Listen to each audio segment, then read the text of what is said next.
Mini episode 157 of the FDH Lounge is brought to you by Sportsology, delivering unconventional columns and webcasts about sports, TV, music, movies, and more. Follow them on the web at sportsology.info. The FDH Lounge. You want to schedule your life around it.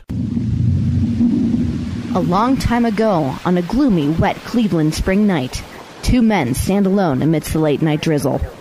Their voices echo across the vacant station parking lot as they debate the merits of the great American radio show that have been missing for far too long. On that night, an idea was born. That idea became the FDH Lounge.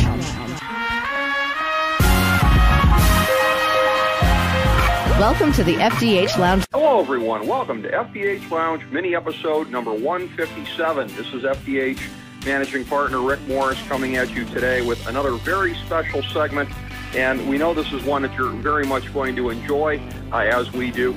It's a pleasure on the show where nothing is off topic to be able to hit all kinds of different areas. It is always fun for us whenever we get a chance to talk to actors, and that has been a particular thrill for us. So we've talked to some very talented ones, and we've got another one coming up for you here today.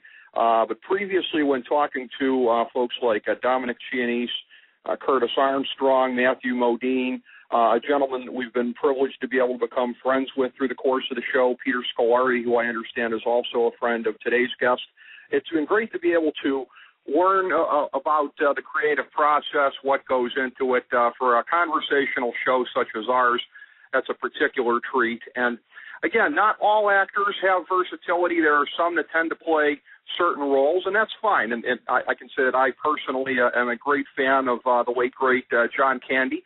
But again, I wouldn't go out on a limb and say that a lot of his movies were very much different, but that was part of the charm of it for me, was seeing the same thing over and over again. But it's great to be able to see versatility in actors. And for the gentleman that we're going to be talking to today, all I need to tell you about is this, that when you want to look at folks that are of a certain generation, they were both of that 1960s generation, but very, very much different. I don't know that anybody would much associate in the public mind both Vince Lombardi and Jimmy Hoffa. And the gentleman that we're speaking to today actually portrayed both of them, did so quite well. Both of those were stage roles. The Lombardi one quite famously on Broadway in the course of the last 2 years. His biggest role that he'd had previously was, of course, as Jack Arnold on The Wonder Years, and we're speaking to him today as he has come back to the small screen and part of the very, very successful thus far new TBS sitcom Sullivan Son. So it's very, very timely to be able to speak with him. We've been efforting to make this happen for some time, and great to be able to do so now as the show is in the glow of having debuted very successfully on TBS. Great to be able to have on Dan Lauria with us today. Dan, welcome to the program. Thanks for having me. It's a pleasure. Thanks for having me. I appreciate it. Thank you, sir. It's a pleasure to be able to have you on, and looking forward to tracing through different things with your career leading up to this most recent sitcom that you're on here. But as far as the early days of your acting career and as it was coming together, I got a note from our senior producer, Steve Servillo, who was kind enough to set this up for us today. He clarified, I guess, that your role on, as I believe it was Gus Thompson on One Life to Live, an early thing for you, that was as a pimp, he said. Is that correct? I was a killer pimp on One Life to Live, and that's where I first met Judith Light, who played Marie Lombardi. I was the one who recommended her, and after her audition, they didn't even want to see anyone else. She was so perfect for it. So as it all comes around. Good actors remember great people.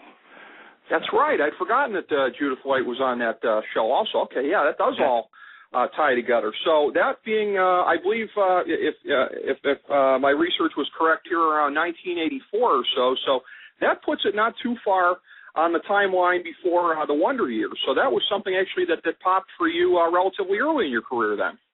Well, yeah, I was just a stage actor in New York, and I actually was supposed to work for 4 days on One Life to Live, and I ended up being there for over a year with Judith, and I was off for 10 months and then back for another year. So I got a 2-year bad guy. It was fun. That's pretty good. Yeah, I've I'm not going to lie. I saw a little bit of that show back in the day because my mom used to have it on a lot. And, an interesting show to be on. And, again, to be interacting with the likes of Judith Light and everyone else like that. Very interesting how these things come Bobby back Woods, down the road. Phil Carey, there were so many good actors on that show. Erica Slazak, Robin Strasser, really, Al Freeman was on when I was on. So there were a lot of stage actors on there at the time. Yeah, real top-notch cast. Yeah, and as you indicated, some of those that really went on to be fixtures through the life of the show, all the way up to when it went off the air on ABC there. But as far as your role with the Wonder Years, this is something that it's sort of a perennial question that we have on the show. We just posed it the other day to Journey bassist Ross Valerie when he was on with us. The concept that the public has of mailbox money and of residuals, I think the average person out there would think that the Wonder Years is probably just, to whatever extent, the gift that just keeps on giving. But I found in posing the question a lot of times that the public's kind of misinformed on that. Is there a sense that now with in the DVD era, as new generations are discovering it, does it continue to be a revenue source to those who are a part of it? It's not what people think, and in the Wonder Years there is no DVD, and there never will be because they screwed up the rights to the music. Oh. So you can get it on Netflix now, but there was no. We never got a check for DVD because there never was a DVD. So wow. And now they show most reruns on cable, and the money on cable is a lot less than what it was on primetime network. So it's all changed. Since I've been in the business, it's changed radically because of cable, because of DVDs, because of people TiVoing things and recording things later. It's a whole new world out there. I'm glad I'm old. I'm glad I'm not starting now because I don't know what to tell young people. They don't do plays anymore. They make 15-minute movies. I haven't seen an actor listen in the last 10 years. So it's all who's ever talking is close up.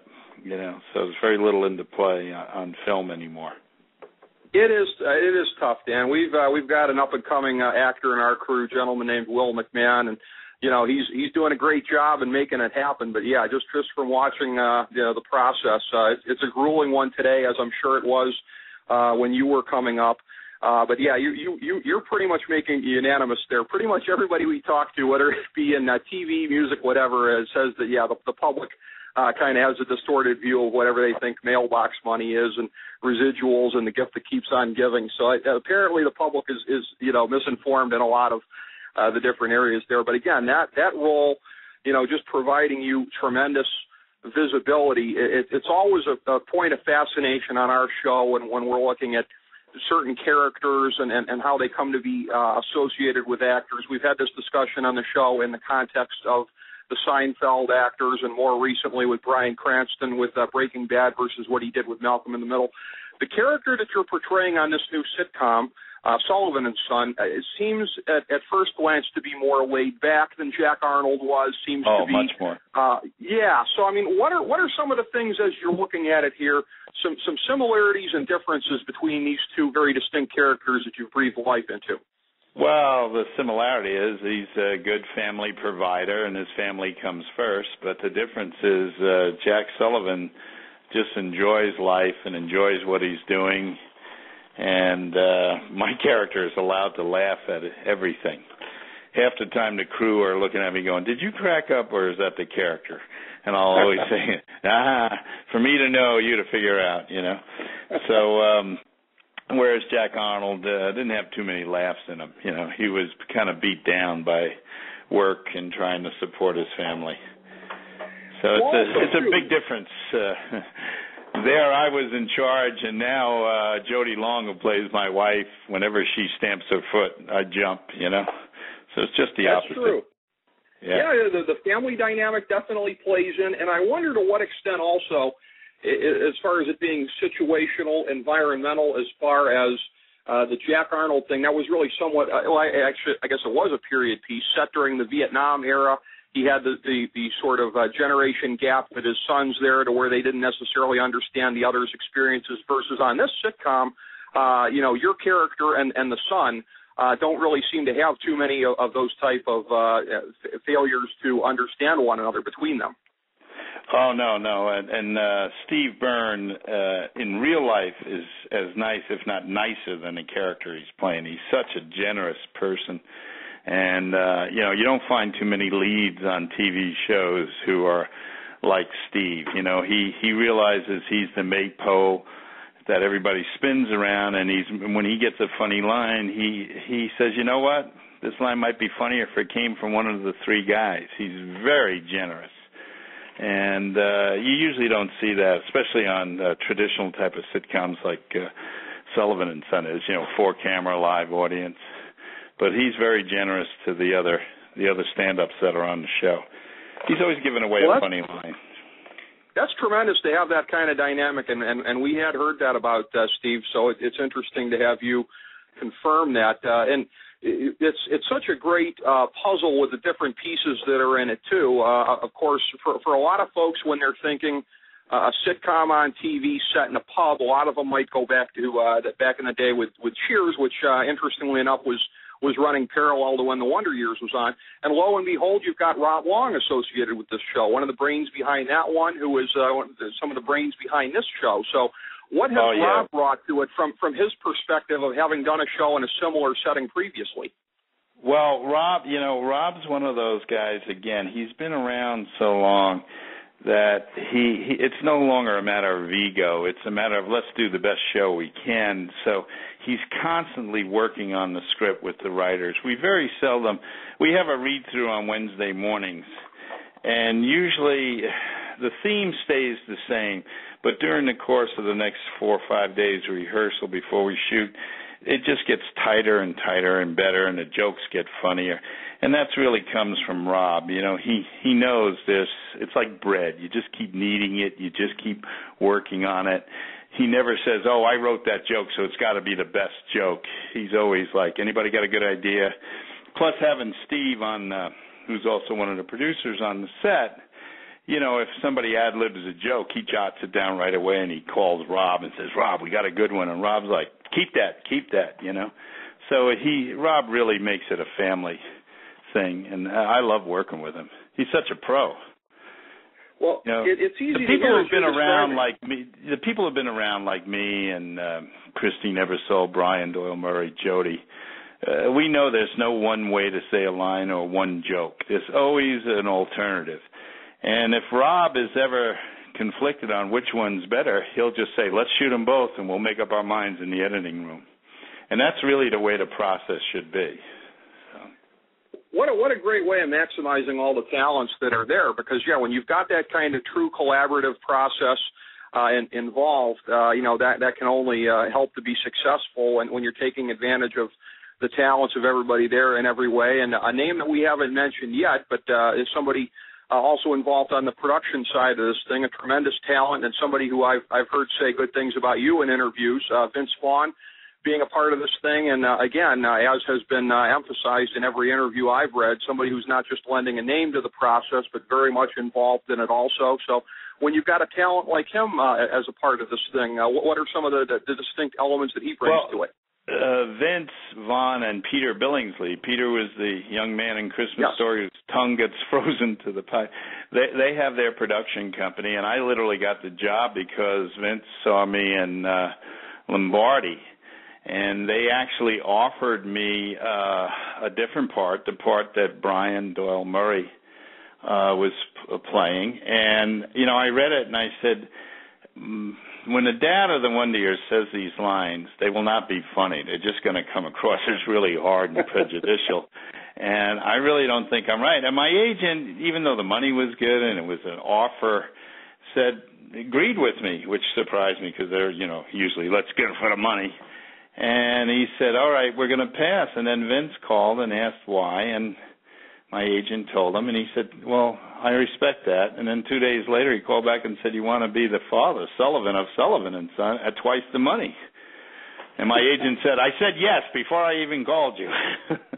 So it it worked out, and, Vince being an actor, I think, was going more by seeing what I did on stage and as a performer than, is he the right type, or can he do this? He knew I could handle it, and it's actually been one of the easiest jobs I've ever had. I'm kind of the straight man in this, but it's been a lot of fun, and I'm really grateful for it, and I would do anything for Peter and Vince. They're just really good people. And they work hard. People think, he's the producer. He sits back and makes sure it gets sold. But they're there. They're at every shooting. They're contributing. They come up with some funny jokes. Let's shoot it again, but say this, and it'll be hysterical. And Vince is always, he's always looking, which helps me out a lot. He's always looking for that moment when we might be able to put in something touching as opposed to just a joke. When I went to Vince when we did the pilot and said, at the end, instead of walking off, I'd like to put up a chair. Vince went, that would be great. And Steve, you say to him, I thought you were leaving. And then Dan, say something back. And I said, force a habit. He said, great. And that was all Vince. So he sees that we need those moments in there to keep the bond between father and son alive. It is called Sullivan Son. I don't need a lot of lines, but I need the key line to the son. Sure.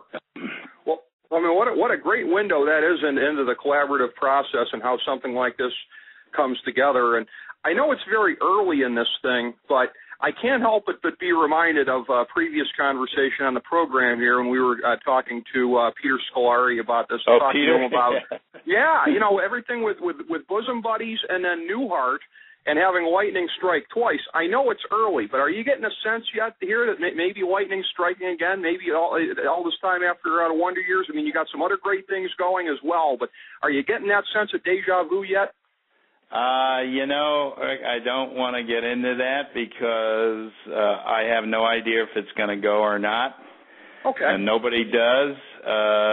People say, the audience did seem to like it. We got good numbers. Be quite honest with you, I thought the best indication was our crew. These guys have been around for 20 years, some 30 years. They all feel we're going to come back. I said, your lips to heaven's ear. All I know is tomorrow morning when I wake up, I'm an actor. So I'm just going to pursue. If they let me know we're not coming back tomorrow, I guarantee you within a month I'm in a play somewhere. It might be in the middle of an alley in Toledo, but I'll be in a play. So, and right now, by not knowing what's coming next week I'm supposed to go to Chicago and do Dick Wolf's new show, do a guest spot on it. I did 7 Law and Orders. So I just keep working as an actor. I'd rather do a play than anything else, which my agents hate because there's no money. But, Charlie Durning and Jack Klugman are my mentors. So I've never gone a year without a play. I love when everybody says, his Broadway debut in Lombardi. Lombardi was my 57th play. So I'm always doing a play. You've racked up a tremendous track record there. Just going back to what you said, before that is tremendously impressive that's your attitude, that you're kind of taking it in stride because, the temptation might be for other people to think, hey, we got it made, this thing popped big, it's going to be a hit. That's great that you're staying within yourself at this point. By the way, too, and you mentioned another name there I'm very impressed with as well, with Mr. Durning. I will tell you, on our blog, every year Memorial Day, we put up his video from, I think it was about 2005 at the Washington Memorial. What a tremendous hero. He's somebody we very much look up to at FDH, sir. Yeah, he's the most decorated World War II veteran still alive. So he's 89. Yeah. Yeah, he helped me from the second month I was in the city, and the first thing he said, don't ever leave the theater because by the time you're through, the only acting is going to be done on the theater. And he's right. Most film now is to fill an editing machine. You have very little control over what comes out. But on stage, you got to be able to carry the freight. So it's definitely, it's where you're finding, some of the purest art when it comes to acting, no question about that. And as far as your role there, again, you talked about all the work that had gone into it beforehand, but Lombardi out there being a hit as it was, during its run, it was very noteworthy because, again, I would see a lot of coverage about it. The NFL really seemed to be taking a lot of interest in it. Yeah, while it was going on, I'm just curious, what kind of feedback did you get from the football community on it, if any? Oh, from the football community, it couldn't have been better. I mean, the NFL was terrific, and everybody wanted to talk about Coach Lombardi. Anybody who played for him or worked with him had stories. They always start with a funny story and then end up with tears in their eyes. I mean, the man had such an impact on them. And it was actually it was a hard role to play, but it was a very easy role to get into because I had so much help. I had all the footage from the NFL. Judith Light had a much harder job. There was very little footage of Marie Lombardi, so it was really a creation from the stories she heard. Me, I had the actual footage, and I could do his voice, and all the players wanted to talk to him. Like you said before, I played Hoffa 2 years before that, and believe me, nobody wanted to talk about anything. You know? But with Coach Lombardi, everybody wanted to share their insights to him, and the NFL couldn't have been more gracious. They really embraced the show, and they embraced what we try to do. We were supposed to run 10 weeks. We ran 10 months, so... You know, and it was a killer on me physically, but in the matter of fact, in the pilot of Sullivan Son, I see how much I'm leaning over and limping still. But you know, it took a little while to straighten up again. But it was I had a lot of help, Loved talking to the old ball players, Horning and Taylor, and Big Dave Robinson, who came to the not only to the show, but he came to rehearsals and shared some stuff with us. It was just wonderful. So. Well, as far as how that went, and I understand maybe not so much on a personal level, because I'm told that you're a Giants fan, but on a business level, that must have been serendipity, right? To have it happen the year that the Packers won the Super Bowl. I mean, you've got this automatic revival of interest. Right, and first of all, the Giants had Coach Lombardi first. He was 5 years as their offensive coordinator. Landry was the defensive coordinator when he was the offensive coordinator. So. And he was from New Jersey. But, yeah, I got a feeling the coach was pulling some strings up there. So everything worked out right for the show, you know. In terms of you being a Giants fan, I just have to ask this because this is something we've talked about on the program previously. I was very hard on some folks who, when Jason Pierre-Paul was drafted, I understand there were a lot of people in the fan base who were like, who's this guy? What a crummy pick.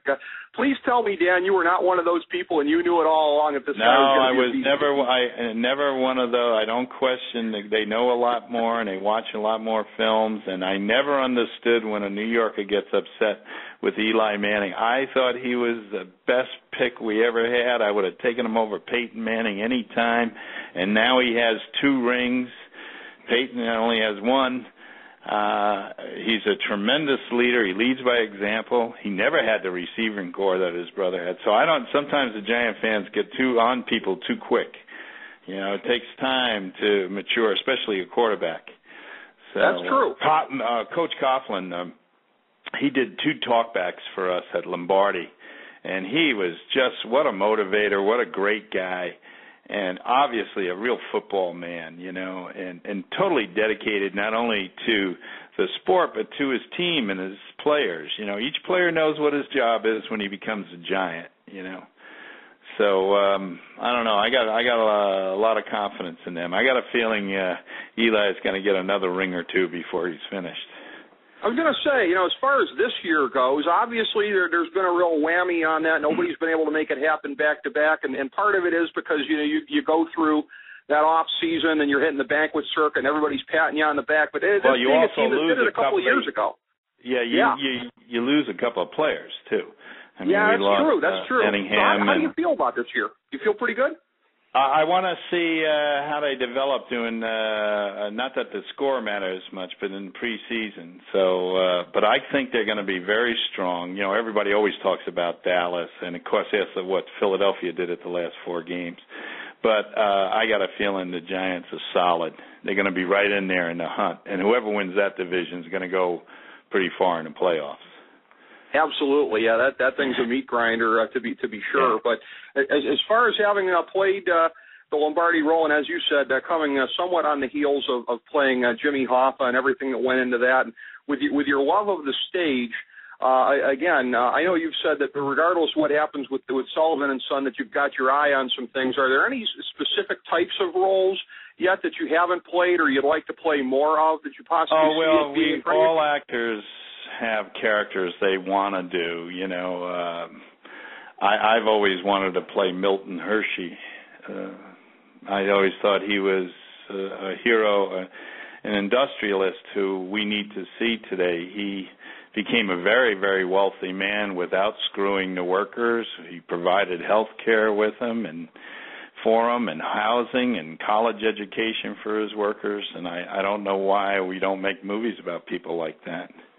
You know, our business is weird. We're like any other business. 15% of the people I work with are total jerks, and 85% of them are very dedicated and they want to do their best work. They're true artists. But the difference with our business and any other business is we promote the 15%. You know, you'll hear about all the kids who are on TV shows who got drug problems and later on in life, you know, beat up somebody. But you don't hear anything about the 85% like on the Wonder Years, who all of them are doing great. Jason Hervey is one of the leading producers of reality shows. Fred Savage is literally one of the biggest 3-camera and 4-camera directors. We tried to get him on Sullivan Son. He was just too busy. I'm sure he'll do some down the line if we get picked up. Danica McKellar, Winnie Cooper, she's written her 4th math book. Josh Saviano is a big entertainment lawyer in New York. Matter of fact, he's the lawyer for Spider-Man. And Allie is still working. You never hear about that stuff. But if one of them wrecks a hotel room, oh boy, they'll promote that. You know, why Danica McKellar isn't on a series is beyond me. I would spin that positive promotion the way they spin the negative one. But it's a different business. Louis B. Mayer, believe me, would have had her all over the tube saying, that's my discovery. Isn't she wonderful, you know? Yeah, what an incredible cast that was. And again, you know, when you talk parallels, much like the cast that you're a part of right now. And you know, again, nicest people. Christine Ebersol is not only funny and talented, she's adopted 3 children. Brian Doyle Murray, he's been through a lot, and he's just a wonderful person to be with, and nobody is sweeter or more lovely than Jody Long. And the 4 young comics we have working on the show, they are, I mean, you could have the worst day of your life. You could walk in there with tears in your eyes. You know, my dog died. You're going to get 20 minutes of dead dog jokes until you're laughing. You can't throw a line out there with these guys, John. And our 2 young girls, you know, Valerie and Vivian, so sweet. And, you know, I got them over watching old movies, and they're starting to realize the opportunity they have here. It's not the opportunity of being on the show. It's the opportunity of getting the recognition and getting a little money so you can go produce a play or something that you can further your career with. Absolutely. Yeah, the freedom to chase what you really want to do. And, again, you make that workplace sound as tremendous to be a part of as it is to watch on TV. And, again, it's as we knew it would be. I told Vince Vaughn, I said, forget the show. Film the rehearsal. We got a hit.